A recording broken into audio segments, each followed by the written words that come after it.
Page number AC 208। অভিপ্সা laptop কিনবে অথবা Soham computer কিনবে। এটি হলো একটি বৈকল্পিক বচন। সম্বন্ধের নীতি অনুসারে বচনের ভাগ হলো নিরপেক্ষ ও সাপেক্ষ।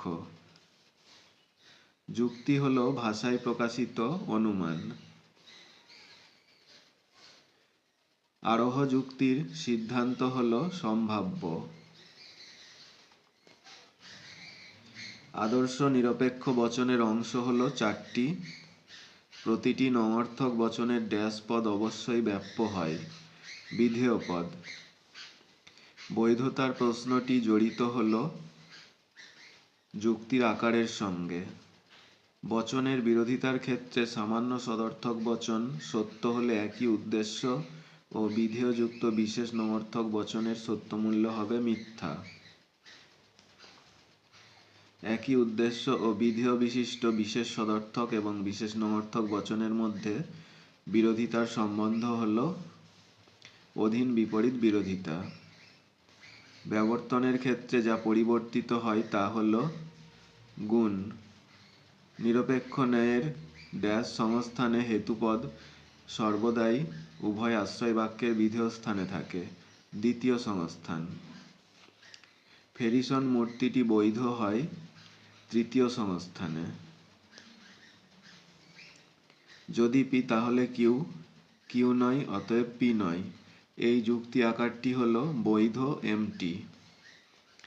পি ভেল কিউ এই যৌগিক বচনটি মিথ্যা হবে যদি পি মিথ্যা এবং কিউ মিথ্যা হয়।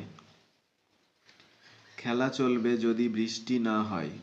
বচনটির প্রতিকায়িত রূপ হল কার্ল আর ইমপ্লাইজ এম। কোনো কোনো ছাত্র নয় অকবি।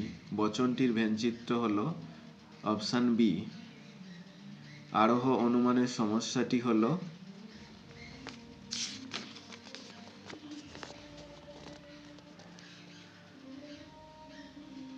সামান্যীকরণ। আরোহ অনুমানের বস্তুগত ভিত্তি হল পর্যবেক্ষণ ও পরীক্ষণ। বিশেষ বিশেষ ঘটনার মাধ্যমে সামান্য নিয়মে উপনীত হওয়াই হল আরোহ অনুমান। এটি বলেছেন জয়েস। কারণ শব্দের দ্বারা পর্যাপ্ত আবশ্যিক শর্তকে নির্দেশ করেন আই এম কপি। অক্সিজেনের উপস্থিতি হলো দহনের কারণ। এখানে কারণ কথাটি যে অর্থে ব্যবহৃত হয়েছে তা হলো আবশ্যিক শর্ত। আমরা একটি বিশেষ সত্য থেকে আরেকটি বিশেষ সত্যে উপনীত হই যে আরোহী যুক্তিতে তা হলো উপমা যুক্তি। মিলের কোন পদ্ধতিতে কারণকে পরিমাণের দিক থেকে বিচার করা হয়? সহপরিবর্তন। মিলের যে পদ্ধতিতে কাকতালীয় দোষ হয় তা হলো ব্যতিরেকী পদ্ধতি।